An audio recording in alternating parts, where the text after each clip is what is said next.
Nah, AI ini sebenarnya, generative AI ini sebenarnya berdasarkan neural network, basically. Di dalamnya itu sebenarnya neural network. Dia nerima input, terus ada beberapa layer, terus nanti dari layer itu ada step function, dari step function yang udah ada itu nanti kita bakal ketemu sama loss function. Jadi apakah eh, prediksi dari yang inputan kita itu udah sesuai dengan values. Makanya tadi kata Pak Profesor Wisnu, dia itu pasti ada orang yang ngevalidasi dari output si AI itu. Selalu ada orang yang ngevalidasi. Nah, tujuannya emang itu, untuk proses training, untuk proses testing, juga untuk memastikan kalau ethical dari AI-nya masih sesuai. Jadi dia neural network. Uh, Core konsep di generative AI itu masih neural network sebenarnya. Cuman dia dibungkus lagi sama model yang terbaru supaya prosesnya jadi lebih cepat, lebih cepat sih basically. Nah, neural network itu ya basically dalamannya kayak gini aja. Jadi dia ada neural network yang tadi itu. Di dalam neural network itu dia ada satu function gitu. Nanti dia misalnya kalau itu teks atau image dia bakal jadi matrix data gitu ya. Nanti dia ada um, weight, bahasanya weight itu apa ya, kayak sejenis parameter yang digunakan untuk ya, untuk ngeproses apakah data itu nanti mau diklasifikasi kah, mau di prediction kah, kurang lebih seperti itu. Nanti hasilnya bakal dalam bentuk eh, kalau ini contoh neural network binary classification. Jadi nanti hasilnya itu bakal ada eh, klasifikasi apakah inputnya itu eh, one or zero gitu ya. Jadi true or false gitu. Kelas A atau kelas B gitu. Nanti contohnya kalau di sini saya pakai contoh cat versus image gitu. Jadi dari konsep machine learning sebenarnya kita udah tahu ada beberapa data gitu cat sama dog. Nanti gambar ini akan ditransform jadi matrix gitu, dari jadi matrix atau matrix network dari si gambarnya ini. Terus nanti ada beberapa layer yang ngeproses semua data itu gini. Terus akhirnya dia bakal ketemu outputnya gitu. Apakah ini cat atau dog? Karena di layer-layer ini tuh udah ada data yang nge-matching dengan gambar ini gitu. Di dalamnya sebenarnya kita nge-matching value dari gambar. Jadi kita tahu itu sebenarnya kucing atau anjing gitu. Jadi dia nge-matching bentuknya di dalam sini. Kurang lebih kayak gitu binary classification, dan itulah yang jadi cikal bakal generative AI yang sekarang supaya bisa dikembangkan lagi gitu ya. Nah, generative AI itu sebenarnya pakai beberapa model atau arsitektur atau algoritma terbaru. Salah satunya adalah generative adversarial network ya. Nah, ada pertanyaan juga nih, irisan neural network dengan artificial intelligence pada lapisan apa, Pak? Lapisan apa, Pak? Neural network itu konsep utama dari salah satu konsep di AI untuk menentukan suatu output itu udah sesuai belum dengan yang kita butuhkan, Pak. Pak apa itu? Pak, saya kurang tahu tuh namanya. Pak, ada pertanyaan itu, Pak Rizky. Eh, SNP Yang mana itu, Simamora Pak? itu, Bapak Simamora itu, jadi dia tanya irisan neural network itu apa irisan neural network dengan artificial intelligence ada di bagian mana gitu. Jadi AI Oh, itu ya, jadi AI itu sebenarnya cuman termsnya aja artificial intelligence. Tapi di dalam AI itu ada banyak konsep, Pak. Ada neural network, ada banyak lagi sebenarnya konsepnya. Jadi bukan irisan, tapi memang algoritma yang di dalamnya itu adalah neural network gitu. Jadi bukan irisannya. Terus salah satu konsep yang banyak dipakai model terbaru gitu, arsitektur terbaru di generative AI itu adalah GAN. GAN itu Generative Adversarial Network ya. Arsitekturnya sebenarnya rada mirip-mirip dengan yang tadi. Kita punya generator dan diskriminator. Generator itu nanti kalau kita masukin sebuah gambar gitu, nanti dia akan jadi gambar fake. Ini proses trainingnya gitu ya. Nanti kita masukin lagi gambar aslinya, nanti dia akan menentukan diskriminator ini akan menentukan mana yang fake, mana yang asli gitu. Nanti akan diulang terus sampai gambar fake-nya ini akan mirip dengan gambar aslinya. Nah, berdasarkan model ini, nanti dia bakal dipakai untuk data-data yang lain. Sehingga kalau kita masukin data, nanti contohnya yang ini ya, langsung aja ke contoh. Saya masukin nih gambar yang ini input gitu ya. Ini pakai konsep yang GAN ini tadi, saya masukin input gitu, inputnya ini gitu ya. Terus nanti saya masukin Beyonce. Pakai konsep yang udah ada, Beyonce pakai data yang udah ada, dia cuman nge-modify Taylor Swift jadi Beyonce. Jadi jadi dia nambahin data-data terbaru ke gambar yang udah ada gitu. Terus juga kalau kita ubah nih promptnya jadi a woman without makeup, nanti dia udah tahu nih makeup tuh yang di bagian mana misalnya dekat mata gitu ya. Nanti dia kayak gini. Terus juga misalnya Elsa from Frozen. Jadi kayak gini. Nah, yang terjadi saat ini adalah semua semua model yang ada di internet itu udah lengkap data data trainingnya. Jadi dia bakal punya ada banyak gambar ini gitu. Terus nanti dilabel-labelin. Misalnya ini wanita, laki-laki dan lain-lain. Nanti semua data yang baru masuk akan nanti si AI-nya akan secara kreatif membuat gambar baru berdasarkan inputan tadi.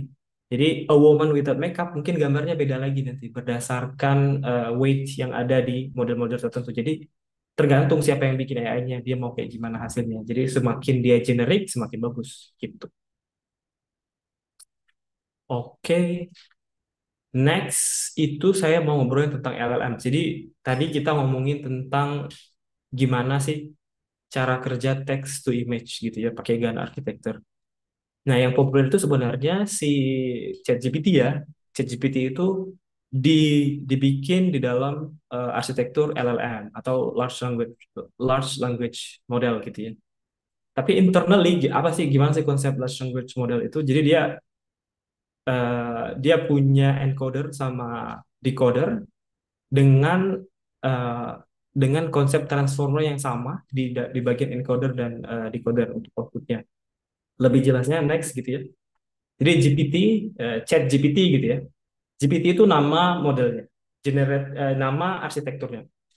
Jadi waktu kita ngechat Chat GPT di sini gitu, mana itu?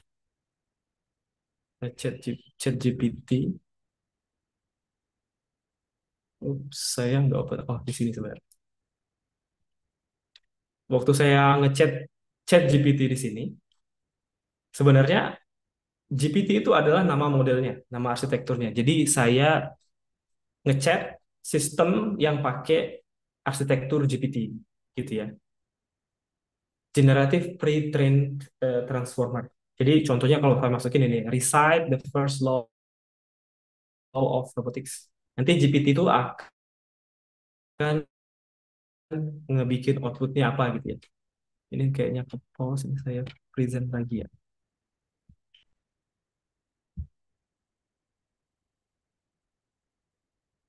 Oh sorry ini agak ngehang. Sorry. Bentar ya, lagi agak ngehang ini. Materinya lagi agak ngehang. Ya, santai Pak. Siap.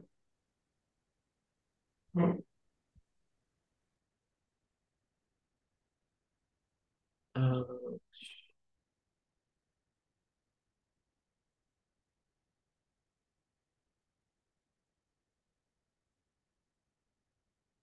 CPU saya masih aman, tapi dia ngehang. Oke, which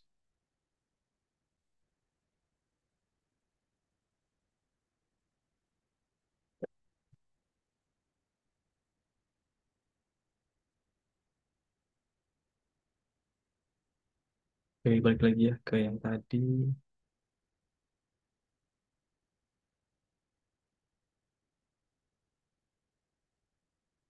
Oke, tadi kita ngobrolin yang ini generative pre-trained transformer. Jadi dia kalau ada input nanti dia outputnya apa gitu ya. Masih sama dengan neural network tadi. Intinya GPT itu internally dia pakai neural network juga, tapi beda arsitekturnya.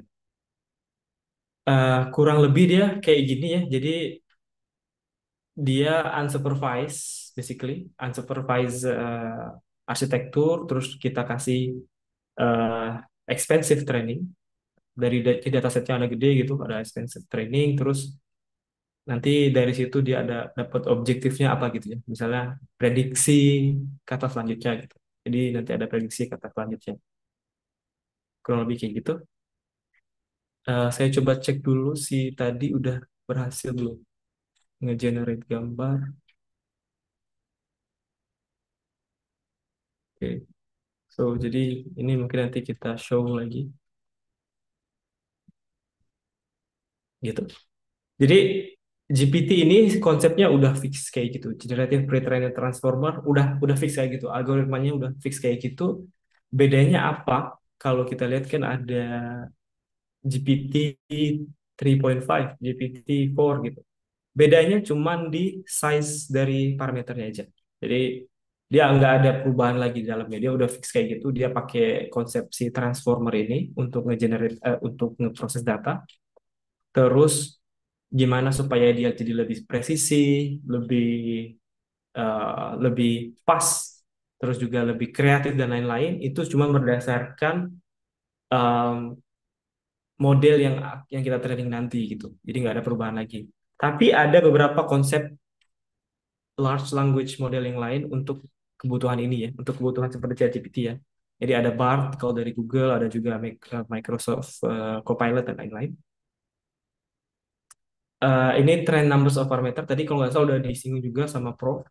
Jadi dia tadi mention tentang GPT 3 175 billion parameters.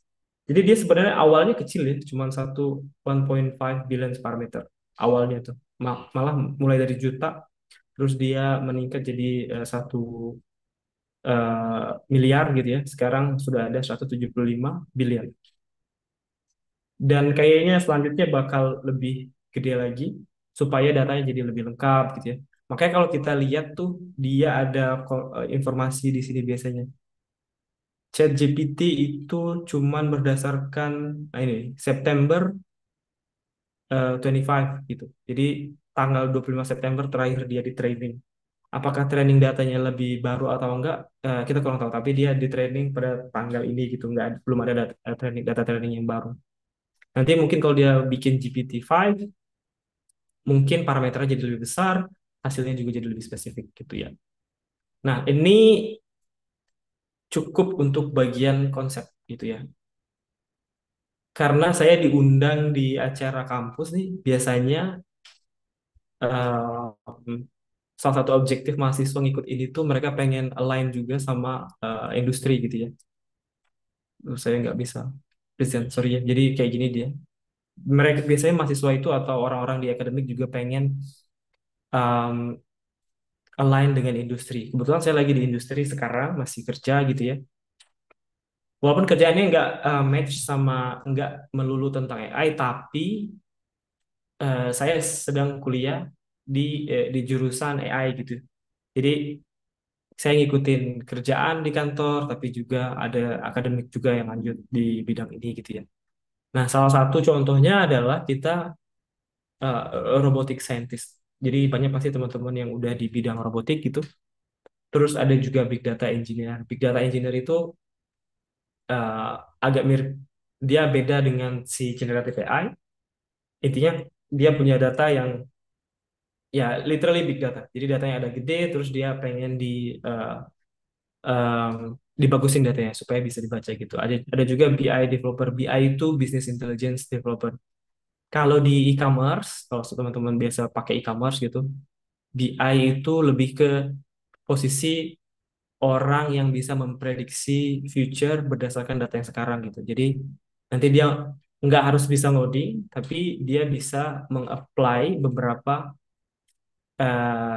algoritma di AI untuk misalnya menguatkan brand gitu ya. Misalnya tipe marketingnya seperti apa yang banyak dipakai gitu. otomatis dia nanti bakal banyak A/B testing dan lain-lain gitu ya. Biasanya mereka ada di tim data gitu kalau di perusahaan-perusahaan gitu. Terus ada data scientist, dia mirip big data engineer tapi dia lebih fokus ke algoritma daripada ke engineering. Kalau programmer pasti udah biasa ya ngoding-ngoding gitu ya. Nah, dia lebih fokus di data scientist. Lebih tidak terlalu fokus di ngodingnya, lebih fokus di algoritma dan like lebih fokus ke data processing. Terus juga ada ML engineer, machine learning engineer. Machine learning engineer itu orang-orang yang nerima algoritma yang udah dibikin oleh data-data scientist gitu ya.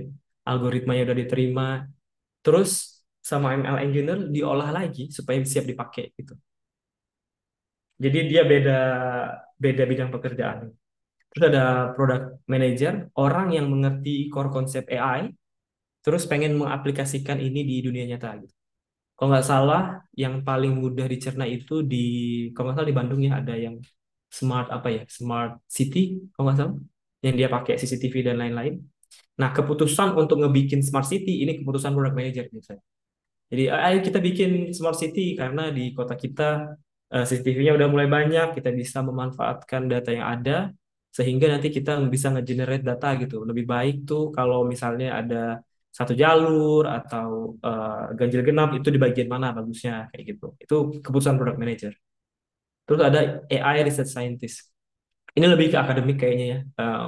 Kalau di kampus itu di akademik dia mungkin fokusnya lebih ke kayak orang yang eh, misalnya saya hari ini masih pakai misalnya pakai convolutional neural network untuk bikin klasifikasi gitu. Nah, nanti si AI research scientist ngebikin improvement lebih baik eh, mungkin lebih baik recurrent neural network gitu. Jadi dia ngebikin improvement untuk orang di industri gitu. Jadi dia strategic view-nya dia lebih ke improvement data, improvement etik dan lain-lain. Itu di AI research scientist. Kayak kira-kira kayak gitu job profile untuk di bidang AI ya kalau teman-teman tertarik. Tapi how to start gitu ya. How to start yang paling cepat kita tuh harus hands on yang jelas harus hands on. Kita harus get used with the tools ya. Jadi GitHub ini platform sosial medianya AI, sorry, platform sosial medianya developer. Jadi kalau pengen tahu cara bikin ChatGPT, pengen dapat source code-nya, itu kita harus familiar dengan GitHub karena semuanya ada di sana, source code-nya literally kita bisa dapat gitu ya, kita bisa pelajarin. Terus juga biasanya untuk biar bisa dipakai dia pakai Docker sekarang. Tren terbaru itu semua aplikasi itu harus bisa run di Docker. Docker itu kalau teman-teman bapak-bapak sekalian sudah terbiasa dengan virtual machine. Jadi itu literally virtual machine, tapi konsepnya agak sedikit di eh, advance gitu ya semenjak beberapa tahun terakhir, sehingga aplikasi itu bisa running di semua mesin. Kayak kalau kita lagi bikin aplikasi gitu, bikin ChatGPT offline sendiri gitu ya, saya bikinnya di Linux. Gimana supaya bisa jalan di MacBook? Itu pakai Docker kita. Jadi tinggal running Dockernya aja, dia pasti akan langsung running di MacBook. Yang case yang paling sering dipakai adalah karena kita pengen ngejalanin aplikasi kita nggak cuma di laptop ya. Kita pengen ngebikin aplikasi kita tuh available, bisa dipakai sama semua orang gitu ya. Atau kita mau pengen bikin aplikasi, pengen bikin website. Nah, jadi kita harus masukin dia ke dalam Docker. Terus Python. Kayaknya ada bahasa lain. Python itu programming language yang biasa dipakai sama orang-orang yang berkutat di bidang ini. Karena komunitasnya gede gitu ya, saya pilih Python di sini. Mungkin ada bahasa lain kayak R gitu-gitu. Mungkin ada Perl, saya kurang tahu. Tapi Python itu yang kalau kemana-mana gitu, di Dubai, di US, di Indonesia, semuanya pasti ngerti Python. Jadi nggak ada salahnya untuk fokus di tools-tools yang ini kalau mau mulai belajar gitu ya di karirnya. Terus juga harus get close with community. Jadi selain GitHub, GitHub itu lebih ke tempat kita nge-store aplikasi kita dalam bentuk GitHub itu kalau mudahnya itu Google Drive, tempat kita nyimpen data. Tapi bisa diakses sama orang ya. Nah, ada juga komunitas, ada yang namanya Hugging Face sama Kaggle. Kalau orang-orang akademik harusnya sudah familiar dengan ini. Hugging Face ini dia ada banyak data di sana, ada contoh project, ada contoh dataset, ada apa lagi cara bikin API supaya bisa diakses sama dunia luar gitu ya. Terus juga ada Kaggle. Kaggle itu sama hampir mirip dengan Hugging Face. Dia mungkin terkenalnya karena ada konsep competition ya. Jadi kita kalau mau bikin aplikasi itu nanti ada competition di sini. Terus juga dia nyediain banyak dataset. Kalau kita pengen bikin sesuatu di bidang AI, kita biasanya butuh dataset. Nah, datasetnya itu udah ada misalnya di Kaggle sama Hugging Face. Dia beda peruntukan sih harusnya komunitas, tapi nanti teman-teman coba cek dan harus lebih familiar dengan tools-tools yang orang pakai di komunitas. Nah, bahkan teman-teman yang ada di industri sekarang itu mereka pakai ini. Mereka pakai Kaggle dan Hugging Face. Karena mereka dapat ilmu dari Kaggle dan Hugging Face, mereka juga contribute ke sini. Jadi dua arah itu. Jadi komunitasnya membesar tuh karena dua arah. Satu orang pengen belajar, dia dapat ilmu, dia sharing lagi. Akhirnya itulah komunitas yang lumayan bagus ya untuk belajar uh, generative AI gitu. Eh, ya ini contoh resource di Kaggle tadi ada datasetsnya ya. Ini contoh gender classifier data, ada emotion dataset gitu. Datasetnya udah ada, kita bisa tinggal main-main dengan algoritmanya aja gitu. Kayak tadi misalnya mau pakai recurrent neural network dan lain-lain. Sekarang nanti mungkin em, Pak Rizky kalau ada pertanyaan boleh dikasih tahu. Tapi sekarang aku lanjut dulu ya. Resource-nya NLP, jadi yang LLM tadi. Oke. Em, Resource-nya sudah ada tadi gitu ya. Saya mau simpulkan kalau ya itu sebenarnya dalam dalam secara core konsep dan how to adapt itu sebenarnya semuanya sudah ada ya di internet gitu. Tinggal tinggal cara kita aja gimana kita bisa adapt itu dengan mudah gitu ya. Ini contoh yang tadi saya masukin Balinese Airport ya. Ini udah jadi gambarnya. Jadi dia bikin kayak orang-orang di Bali gitu ya dengan apa sih ada yang kayak gini pura-puranya terus nanti ada orang ini bukan AirPods sih. Nah dia dia juga gambarnya rada aneh ya jadinya karena memang data yang ada itu masih agak belum lengkap gitu. Jadi kira-kira itu untuk materinya yang generatif AI dan ya, core concept yang kita pelajari.